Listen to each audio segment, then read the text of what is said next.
ரொம்ப அழகா ரெஸ்பாண்ட் பண்றாங்க, கிளாப்ஸ் கட்டுறாங்க, எமோஷனலா இருக்காங்க. நேர்ல பாத்துங்க, ரொம்ப நல்லா இருக்கு. சூரியவம்சம் கழிச்சு அதுக்கப்புறம் இப்ப சாதனை பண்றீங்க. சூரியவம்சம் அப்புறம் இப்பதான் இந்த கமலா தியேட்டர்ல நான் ஆடியன்ஸோட சேர்ந்து என்னோட படம் பார்த்துட்டு இருக்கேன். இதான் ஃபர்ஸ்ட் படம். அவ்வளவு வருஷத்துக்கு கழிச்சு பார்த்துட்டு இருக்கிறேன். ரொம்ப சந்தோஷமா இருக்கு. Okay, thank you. படம் சூப்பராகவே இருந்துச்சு ப்ரோ. படம் பயங்கரமா இருந்துச்சு. சித்தார்த்தும் சரி சரத்குமாரும் சரி சூப்பராகவே ஆக்ட் பண்ணியிருந்தாங்க.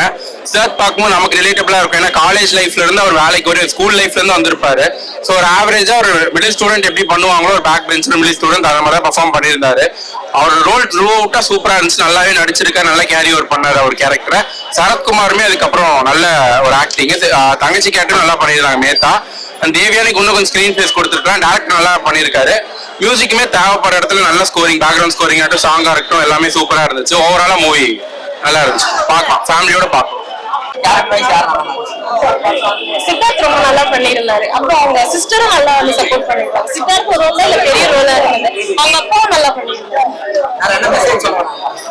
படத்துல வந்து எனக்கு கேட்டீங்கன்னு வச்சுக்கோங்களேன், அதான் உங்க கனவு கண்டிப்பா வந்து நிச்சயம் ஒரு நாள் ஜெயிக்கும். உங்களுக்கு பிடிச்ச விஷயங்களை நீங்க பண்ணுங்க. அது நீங்க பண்ணீங்கன்னா கண்டிப்பா அது சீக்கிரமா சக்சஸ் ஆகலாம் அப்படிங்கிறதுதான் அது இருந்தது. கேர்ள்ஸ்லாம் அந்த அரேஞ்ச்மெண்ட் சொன்னாங்க இல்லைங்களா, அது ரொம்ப ரொம்ப சூப்பரா இருந்தது. அவங்க குட் டெசிஷன் எடுத்து லைஃப்ல நெக்ஸ்ட் மூவ் ஆன் பண்ணது, அதை பேரண்ட்ஸ் அக்செப்ட் பண்ணிக்கிட்டது எல்லாமே ரொம்ப நல்லா இருக்கு. 3 BHK படம் பார்த்துட்டு வெளில வரும். இந்த படம் நீங்க வந்து ஒரு படமா பார்க்காம ஒரு வாழ்வியலா பாத்தீங்கன்னா இந்த படம் வந்து வெறித்தனமான ஒரு படமா இருக்கு.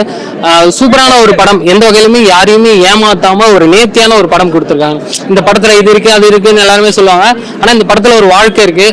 அந்த வாழ்க்கையை வாழ்ந்துருக்காங்க. நீங்க ஃபர்ஸ்ட் ஆஃப் பார்க்கும்போதெல்லாம் சித்தார்த் கேரக்டர் பார்க்கும்போதெல்லாம் இவன் தாண்டா நம்ம அவன் வாழ்க்கையில் நடக்கதானே நம்ம வாழ்க்கையில் கண்ணாடி பார்த்து சொல்லி போல தோத்துக்கிட்டே இருக்கேடா அந்த மாதிரி தான் கதை ஃபுல்லா கதை ஃபுல்லா தோத்துக்கிட்டே இருந்தாலுமே நம்ம வாழ்க்கை அது பிரதிபலிக்குதுன்றதுனால சூப்பரா இருந்துச்சு. படத்துக்கு நிறைய புஷ் பண்ணதே வந்து சூரியவம்சம் ரீயூனியன் மாதிரி இருக்கு அப்படின்ற மாதிரி தான் கண்டிப்பா இருக்கு. ஏன்னா சரத்குமார் சாரை பார்க்கும்போதெல்லாம் நீ என் அப்பாவை பார்க்க வரியா, கண்டிப்பா நான் அப்பா தான்டா அப்படின்ற மாதிரி அந்த கேரக்டரே வாழ்ந்திருக்காரு. ஒரு அம்மாவா எந்த அளவுக்கு லவ் தர முடியுமோ அந்த அளவுக்கு லவ் கொடுத்துருக்காங்க தேவயானி மேம்.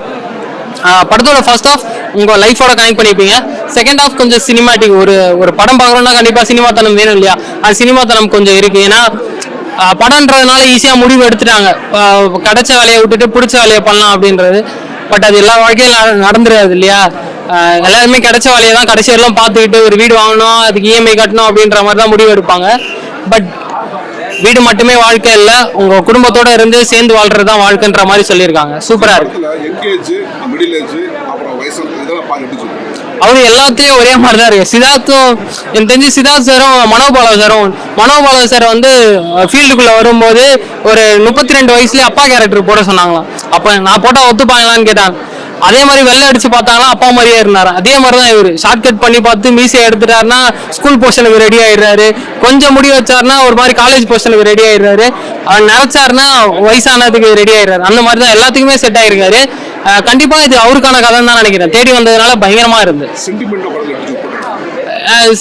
சென்டிமெண்ட் வந்து பாத்தீங்கன்னா இப்ப நம்ம வாழ்க்கையில பயங்கரமான எமோஷனல் சீன் நிறைய நடந்திருக்கும். அதை நம்ம நினைச்சு பார்க்கும்போது நமக்கு அழுவ வராது, சிரிப்பு தான் வரும். சரி அந்த இடத்துல நம்ம அப்படி ரியாக்ட் பண்ணிருக்கோமே, இதே மாதிரி அதே தான் நம்ம வாழ்க்கையை பார்க்கும்போது சரி இதே மாதிரி பைத்தியக்கார மாதிரி தான் நம்மளும் இருந்திருக்கோம்ல அப்படின்ற மாதிரி தான் அது கொஞ்சம் சிரிப்பு வருது. பட் அது வாழ்க்கையில் நடக்காதவங்களுக்கு அது பயங்கர எமோஷனலா இருக்கும்.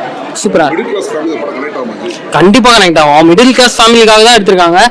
பட் அதை தாண்டி ஊர் சைட்ல இருக்க மக்களுக்கு இது கனெக்ட் ஆகும். ஏன்னா அவங்களுக்கு தேவை 3 BHK எல்லாம் கிடையாது. ஒரு கொட்டா போட்டு நான் இருக்க சொன்னாலும் நான் வாழ்க்கையோட சந்தோஷமா இருப்பேன் அப்படின்றது தான்.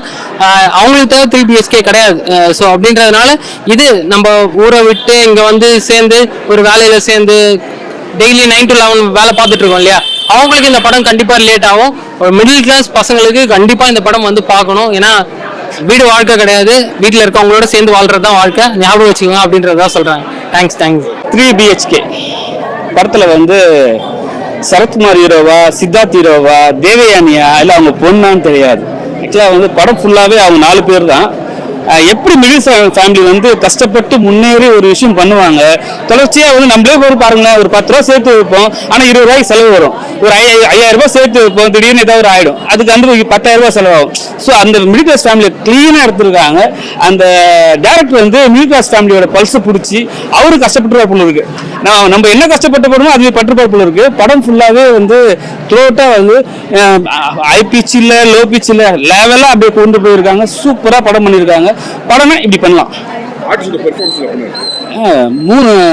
4 பேருக்குமே 4 விதமான ஏஜ் கொடுத்துருக்காங்க. சின்ன வயசு, மிடில், அப்புறம் வந்து மேரேஜ் ஆகிட்டு அதுக்கப்புறம் வந்து லாஸ்ட்டாக வயசானவங்க மாதிரி.